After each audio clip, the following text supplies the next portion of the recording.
There is a specific quality of professional unease that develops in a ship's navigation team when the GPS position display starts reporting something that the other navigation systems disagree with. It is not alarm, not yet. It is the kind of quiet, focused attention that trained navigators direct to discrepant information. The mental process of asking which source is wrong and why, running the cross-checks that navigation training exists to produce, and arriving at the answer that allows the watch to continue with confidence. Most of the time, the answer is benign: a satellite constellation geometry issue, a receiver glitch, a software anomaly that clears on a restart. Most of the time, the discrepancy is small and the resolution is quick, and the log entry reads minor GPS anomaly, corrected, no impact to navigation. This is not most of the time. This is the Eastern Mediterranean in October, and the GPS position that USS Carney's navigation system is reporting has been drifting for the past 11 minutes in a direction and at a rate that the DR solution, calculated from the ship's compass, her speed log, and the elapsed time since the last confirmed fix, does not support. The drift is northward. The GPS says the ship is 1.4 nautical miles north of where the DR solution says she is. In open ocean, 1.4 nautical miles is a rounding error.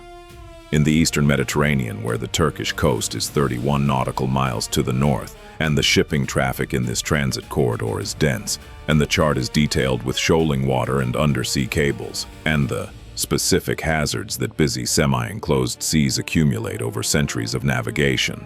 1.4 nautical miles is a number that the navigator on watch is staring at with the focused concern of someone who has been trained to know exactly why it matters. The time is 14:23. USS Carney, DDG-64, an Arleigh Burke flight, 2A destroyer commissioned in 1996, is transiting northeast in the Eastern Mediterranean en route to the Black Sea for a scheduled port call and presence operation. The transit is routine in the planning sense and not routine in the operational sense, because the Eastern Mediterranean in October 2024 is not a body of water where routine is quite the right word. The conflict in Gaza is in its second year. The Lebanon situation has evolved in ways that the operational orders address specifically. The Black Sea passage through the Bosphorus is coordinated through Turkish authorities under the Montreux Convention. Every element of this transit has been briefed, approved, coordinated, and filed. What has not been specifically briefed, because it had not been observed in this area with this intensity before, is the GPS interference environment that USS Carney has been operating in for the past 11 minutes. The navigator is a lieutenant commander with 8 years of surface warfare experience and 2 previous Mediterranean deployments. She knows what GPS anomalies look like, and she knows what this looks like, and what this looks like is not an anomaly. A GPS receiver anomaly produces noise, a position that jumps around the true position without a consistent direction. What the navigation display is showing is a smooth, consistent northward drift, 1.4 miles over the 11 minutes, at a rate that has been approximately constant throughout. Smooth, consistent, directionally coherent drift is not a hardware malfunction. It is what GPS spoofing looks like when the spoofing signal is well constructed by someone who has been doing this long enough to get the technique right. She reports the discrepancy to the officer of the deck at 14:23. She reports the DR solution and the GPS solution and the 1.4-mile divergence, and her assessment that the divergence pattern is inconsistent with receiver malfunction. The officer of the deck picks up the internal comms. Commanding officer to the bridge. This is the vulnerability window, and it runs from 1412, when the drift first became measurable, 11 minutes before the navigator's report, to approximately 1441. And it is real in a way that the hardware-based vulnerability windows in this series are not, because this one is not about a broken piece of equipment or a maintenance cycle or a temporarily constrained operating environment. This one is about the most fundamental fact of modern naval navigation. Every U.S. Navy ship built in the past 30 years was designed with GPS as a primary navigation source, and GPS is a signal that comes from space and can be interfered with by a sufficiently motivated adversary with a sufficiently well-constructed ground-based emitter. The vulnerability is not USS Carney's. It is every ship in the fleets. And for the 29 minutes that this spoofing environment persists, every navigation decision that depends on GPS position accuracy has to be treated with the specific caution that contradicted sensor information requires. What is the actual risk? The Turkish coast is 31 nautical miles to the north. The spoofed GPS position places the ship 1.4 miles north of the DR position. A navigator who trusted the GPS position without cross-checking would believe she was 1.4 miles closer to the Turkish coast than she actually is, and would begin planning a course change away from a hazard that does not exist where the GPS says it does. The practical navigation risk from a 1.4-mile northward spoof in open water in this specific position is manageable. The ship is not in immediate danger. The DR solution is intact. The celestial navigation backup is available. The chart radar overlay, which compares radar returns from coastline features against the chart and provides an independent position check, is operational and is showing a position consistent with the DR solution, not the GPS. The navigator is not lost. She knows where she is. What she does not know at 14:23 when she makes the report is where the spoofing signal is coming from, how much it will drift over the next 20 minutes, and whether the purpose of the spoofing is purely harassment or whether it is a lead element of something more operationally complex. That last question is the one that drives the commanding officer's thinking for the next 18 minutes. The commanding officer arrives on the bridge at 14:25. He reviews the navigator's data. He reviews the DR solution. He reviews the chart radar overlay. He looks at the geographic picture, the Turkish coast to the north, the Greek islands to the west, the open water to the south. He makes 3 decisions in the first 90 seconds. First, shift primary navigation to DR with chart radar overlay cross-check, GPS demoted to advisory status. Second, reduce speed from 18 knots to 12, increasing the time margin for any navigation decision. Third, transmit the interference report to 6th Fleet and to the Defense Information Systems Agency's GPS Interference Monitoring Program, which maintains a real-time picture of GPS interference events globally and has been waiting for exactly this kind of report from this geographic area. The third decision is the most consequential. Not because 6th Fleet will send rescue. The ship is not in distress. The third decision is consequential because it initiates the intelligence process that will, over the next several hours, add the Eastern Mediterranean spoofing event to a database that has been building for years and that has been waiting for a report from a U.S. Navy platform with the sensor suite to characterize the interference signal at the quality that USS Carney can now provide. Below decks, the electronic warfare officer has been working since 1414, when the AN/SLQ-32 V3 signal processing functions flagged an anomalous signal in the GPS frequency band that had characteristics different from the actual GPS satellite constellation. The SLQ-32 is not primarily a GPS monitoring tool. It is an electronic warfare suite designed to detect, classify, and respond to radar and communications threats. But the GPS frequency bands are within its monitoring range, and the signal that appeared at 1414 in those bands is inconsistent with the known signal architecture of the GPS satellite constellation. The GPS constellation transmits on specific frequencies with specific signal structures, specific timing characteristics, and specific power levels that correspond to the geometry of the satellites in view. The signal, the SLQ-32 detected at 1414, has the right frequency and the right modulation format, but the wrong timing characteristics, and, most importantly, a power level that is approximately 40 to 60 times higher than the actual GPS satellite signals. Satellite signals have to travel from orbit to the surface of the Earth. Ground-based emitters don't. When a ground-based emitter is transmitting on GPS frequencies with 40 times the satellite signal power, the GPS receiver preferentially locks onto the stronger signal and accepts it as the true satellite signal. The position it reports reflects the false timing data embedded in the spoofing signal. The ship thinks it has moved north. It has not moved north. The spoofer has told it to think it moved north.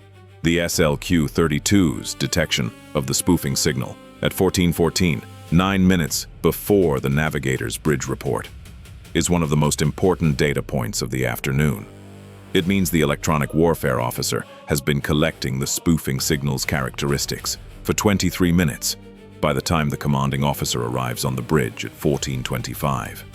The signal's frequency, its power level, its modulation characteristics, its timing offsets, all are being logged with the precision of a system that was built to measure electromagnetic signals in detail. The timing offset embedded in the spoofing signal is particularly useful because the timing offset is what produces the false position, and the relationship between the timing offset value and the false position displacement tells analysts the exact latitude and longitude that the spoofer is trying to make USS Carney think it is at. That target position, the position the spoofer wants the ship to believe it occupies, is itself intelligence. It tells analysts what the spoofer is trying to accomplish. If the target position is somewhere hazardous, the spoofer is trying to navigate the ship into trouble. If the target position is merely somewhere different from the ship's actual position, the spoofer may be trying to confuse the navigation picture without creating a specific hazard. The target position analysis goes into the collection record. The preliminary assessment, the target position is consistent with pushing the ship's believed location toward a known shipping conflict zone, not toward a geographic hazard. This is harassment and intelligence testing, not navigational sabotage. The signal is ground-based, the electronic warfare officer reports to the tactical action officer at 14:31.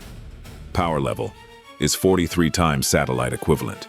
Signal structure is a GPS-L1 spoof with timing offsets, consistent with a static false position approximately 1.4 miles north-northeast of our actual position. He pauses.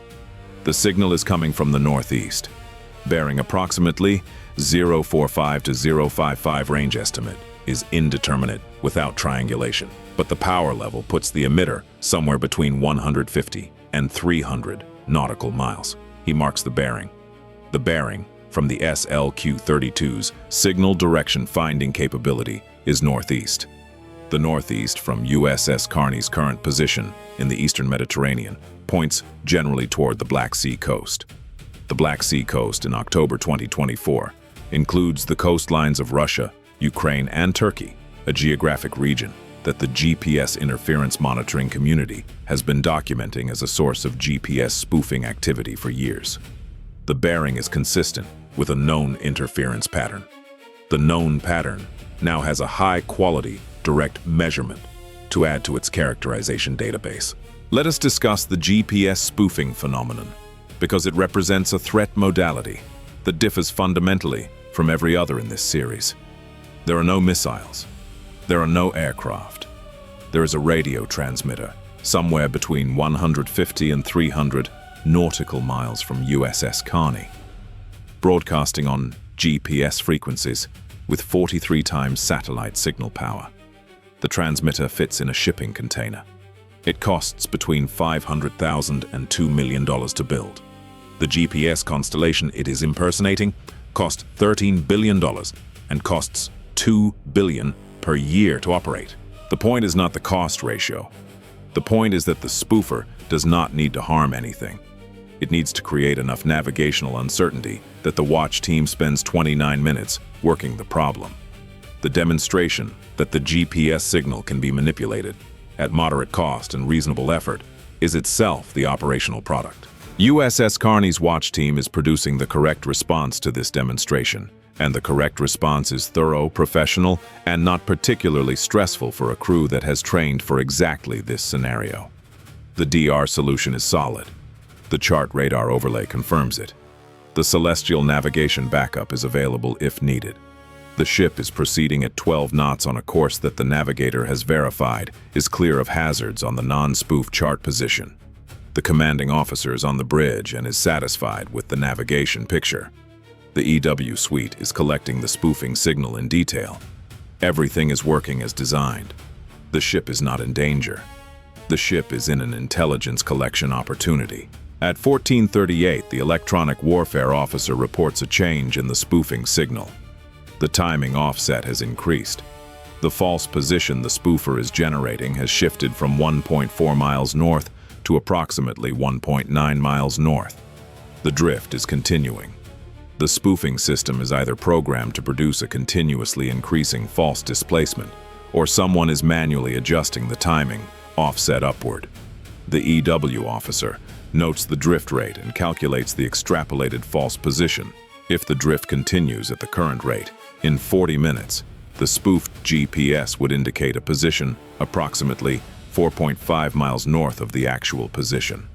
At that point, the false position would be close enough to the Turkish coast that a navigator trusting only GPS would have reason for navigational concern. The drift rate is noted. The drift rate is logged. The drift rate tells analysts something about the spoofer's operational technique, whether this is a pre-programmed gradual drift designed to be difficult to detect, or a manual adjustment by an operator who is watching the ship's behavior and responding to it. The behavioral signature of the adjustment goes into the collection record. The SLQ-32's signal direction finding capability has been accumulating bearing measurements on the spoofing signal throughout the event. Bearing measurements change slightly as the ship moves because the ship's movement changes the geometry of the signal's arrival angle. Multiple bearing measurements from multiple ship positions, when combined, can produce a rough location estimate for a distant emitter through the technique of bearing line triangulation. At 14:41, the electronic warfare officer has 15 bearing measurements over a 27-minute period as the ship has moved. He applies the triangulation. The result is an emitter location estimate with a position uncertainty ellipse that covers an area of approximately 2,000 square kilometers. This is not precise enough to hand to a precision munition. It is precise enough to tell analysts which geographic area, which coastline, which administrative region is the probable source of the spoofing signal. The estimate confirms the northeast bearing. The estimate is consistent with a source location on the Black Sea coast. The position estimate goes into the collection record. At 14:41, the spoofing signal changes in character. The timing offset stops drifting. The signal power level drops by approximately 30% over the course of about 90 seconds. Then the signal disappears entirely. The GPS constellation signals, no longer masked by the 43 times stronger spoofer, reassert themselves in USS Carney's GPS receivers. The position display updates. The GPS position converges toward the DR position over approximately 45 seconds as the receivers rebuild their solution from the now unmasked satellite signals. At 14:42:30, the GPS position agrees with the DR position to within 80 meters. The spoofing event is over. The electronic warfare officer notes the signal termination at 14:41:03. He notes the power reduction profile during the shutdown. He notes the GPS recovery timeline. All of it goes into the collection record. The shutdown power reduction profile is itself a data point. It suggests the spoofer used a controlled shutdown rather than an abrupt power off, which is consistent with professional operation of the spoofing system. Someone who understands that an abrupt shutdown would be more obvious and who chose a gradual reduction to make the termination less distinct. The operational discipline implied by the controlled shutdown tells analysts something about the operators. The analysis is added to the collection record. The full collection record, when the electronic warfare officer formats it as a collection report at 15:47, runs to 22 pages. The executive summary highlights 4 primary findings. First, direct measurement of the GPS-L1 spoofing signal's frequency structure and timing offset architecture, which updates the technical characterization of the spoofing methodology used in this geographic area from the existing analytical estimates to direct operational measurement. Second, the drift rate and drift pattern, which provides behavioral intelligence on the spoofing system's operational technique. Third, the emitter location estimate consistent with Black Sea coast origin, which updates the geographic attribution picture for Eastern Mediterranean GPS interference. Fourth, the GPS receiver recovery timeline following spoofer shutdown, which provides the fleet's navigation system program with direct measurement of how long GPS-dependent navigation requires to restabilize after spoofing interference ends, a parameter relevant to planning the navigation backup procedures that need to cover that recovery window. The report goes to 6th Fleet, to the Defense Information Systems Agency's GPS Interference Monitoring Program, to the Naval Information Warfare Center, and via established channels, to the Navigation Authority programs of 4 allied navies that operate in the Eastern Mediterranean and Black Sea, approach routes and have their own GPS interference incident histories that will benefit from the technical characterization USS Carney has provided. The GPS-L1 timing offset architecture measurement is flagged as particularly significant because the existing characterization of the spoofing methodology used in this area had been built primarily from commercial vessel incident reports and lower quality military collection events. USS Carney's SLQ-32 measurement is at a quality level that the program has not had from this specific geographic area before. The navigator demoted GPS to advisory status at 1425. She restores it to primary status at 1443. After the receiver solution has stabilized and the chart radar overlay confirms agreement with the GPS position to within 100 meters. She annotates the chart with the spoofing event, the period during which GPS was unreliable, the DR track maintained during that period, and the position at event termination. The annotation is a small piece of institutional memory, a chart mark that says this happened here on this date, and this is how we navigated through it. Future ships transiting this area will receive the spoofing event report through normal intelligence channels. Some of them will have navigators who read it. Some will not. The chart annotation will be digitized into the passage planning database. The lesson will persist in the system, regardless of who reads the individual report.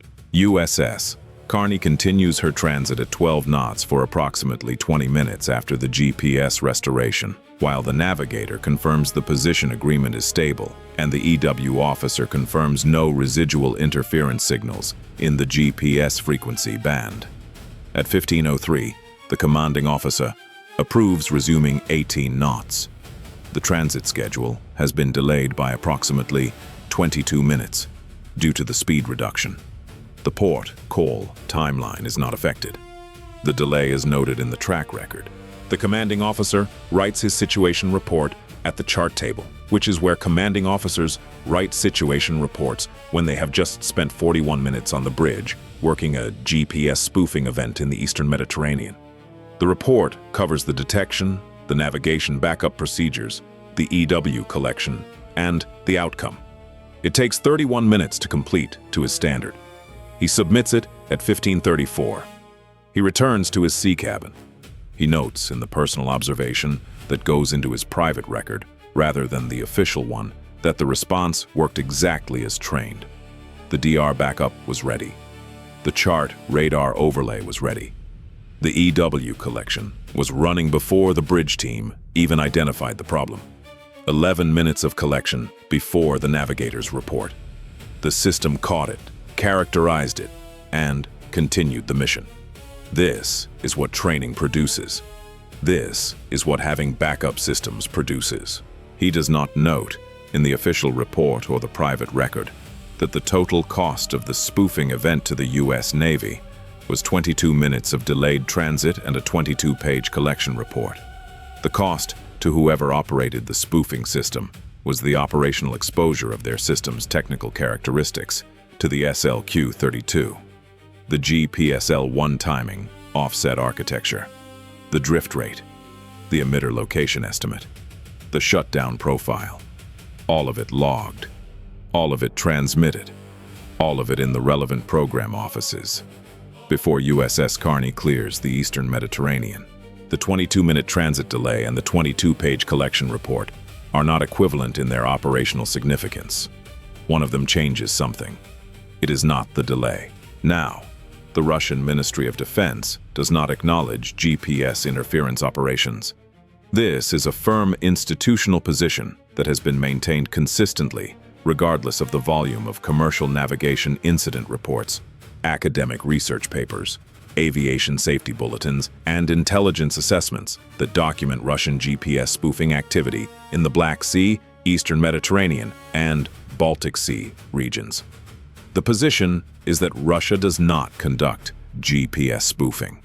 Incidents that occur in areas where Russian GPS spoofing has been documented are, from the Russian Ministry of Defense's perspective, either commercial interference from unknown sources, technical malfunctions of foreign navigation equipment, or fabrications by hostile media. This position is held with the conviction of an institution that understands that acknowledgement creates legal and diplomatic costs that silence does not. What the Russian Ministry of Defense also does not acknowledge is the SLQ-32's 22-page collection record, the GPSL-1 timing, offset architecture characterization, the emitter location estimate, or the behavioral intelligence derived from the controlled shutdown profile.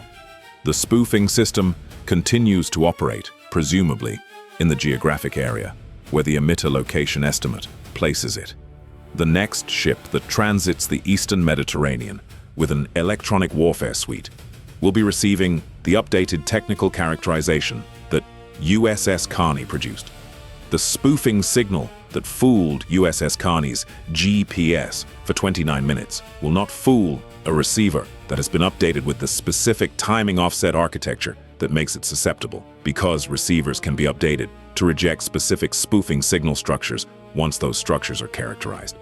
The characterization is now done. The update timeline depends on the Navy's receiver software refresh cycle, which is not a process that happens overnight. But it begins with the 22 pages transmitted at 1547. The Turkish coast is 31 nautical miles to the north. USS Carney is making 18 knots northeast. The GPS position agrees with the DR position to within 80 meters. The chart is clear ahead. The navigator is satisfied. The EW officer is satisfied. The commanding officer is in his sea cabin. The coffee from 1400 is long gone, but there is a fresh pot in the Combat Information Center, because the afternoon watch makes fresh coffee as a matter of professional routine, and the afternoon watch has good professional routine. The spoofer is 150 to 300 miles to the northeast, somewhere on or near the Black Sea coast, presumably operated by people who believe the 29-minute interference event achieved its demonstration objectives. They are not wrong. The demonstration happened. USS Carney's GPS was reporting a false position for 29 minutes. The demonstration also produced 22 pages of technical characterization of the spoofing system itself, 3 Allied Navy priority interest responses, a receiver update recommendation for the fleet's GPS program, and a chart annotation in the Eastern Mediterranean Passage Planning database. The demonstration achieved its objectives. The observation achieved more. Bye for now.